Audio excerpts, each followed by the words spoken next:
Beloved, I greet you from the city of the great King, and I want to share my wonderful day that I had yesterday with you.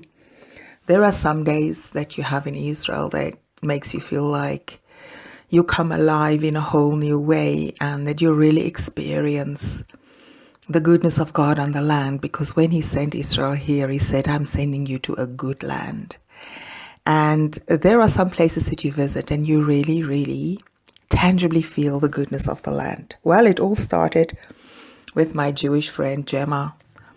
Gemma's 80 going on 21, and she is so alive. And I told her about this ancient tell called Susiya. It's south of Hebron, and they have actually found it is a 4th century AD a village, and they found in the synagogue beautiful mosaic floors, which was typical of the time, and a lot of inscriptions. And one of the inscriptions actually talks about Yeshua being a comforter and a witness or a martyr.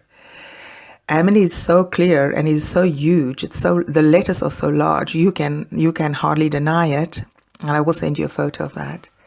And we really wanted to go and see this for ourselves, because it is the only synagogue that has been found in Israel with the name Yeshua written on the floor. And of course, many of the Orthodox Jewish people just shy away from it. They say, oh, well, it's a coincidence. You know, there is no way to explain it. But of course, it is amazing, because obviously there were Jewish believers who in the 4th century for a time lived in that area. And what is so amazing about the place is that they have turned it into an underground city, because it's obviously very hot there. So they actually made so many caves underground the city, where they had the oil presses and meeting rooms, and it's quite amazing to see it. It's really a very special visit. It's not the run-of-the-mill visit, but it's a very special visit. My friend Gemma drives this wonderful red sports car. So it's winter in Israel now. It's quite cold. And she said, I'll come and fetch you and pick you up. And the next WhatsApp I got was, bring me an extra scarf, because my car's roof is off. And I went, oops, okay. So I was thinking, how am I going to camouflage myself so that I don't get this cold wind all over my sinuses? Anyway, I took the plunge, got into the car, and thank God, Gemma had put the heater on full blast. So here we were going, 2 old ladies with very young hearts, in a red sports car with no roof, and the heating system on full blast. I tell you, it was something that made me giggle all the way there and back. We are going through Arab areas, the territories which most Jewish people don't go, because they do get shot at. But that really never worried me. I felt that the Lord was in it all. But we had an amazing journey, and Gemma always says, my car puts a smile on everybody's face. And of course it does, because you have an 80-year-old grandma with gray hair driving in a red convertible with no roof. That has to make anybody's day. And I was a witness of how it made everybody's day. So it was really special. When we came back from the synagogue, we noticed that the almond trees were already blossoming. It's very, very early for them to blossom, the trees in Susiya. And the young Orthodox guide who was working there told us that the rabbis were asked, well, why was the almond tree not included into the 7 species? Because, you know, in Deuteronomy 8 verse 8, the Lord says, I will send you to a good land. It's a land of barley. It's a land of wheat, of pomegranates, of grapes, of figs and dates. So it's, and olives. So those are the 7 species. And so they all say that the reason why the almond tree is not included is because it needs water. And those other 7 species, they can grow in very barren, dry areas. And they are like the Jewish people. You can put them in a hard place and they will flourish. And I thought it was a very beautiful, special analogy that I've never heard before.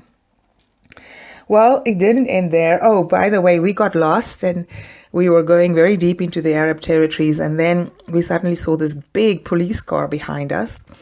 And this young Jewish guy and girl got out of the car, and they were really with big, broad smiles, thinking, what are these two old ladies doing? Asking us, what are you doing? Where are you going?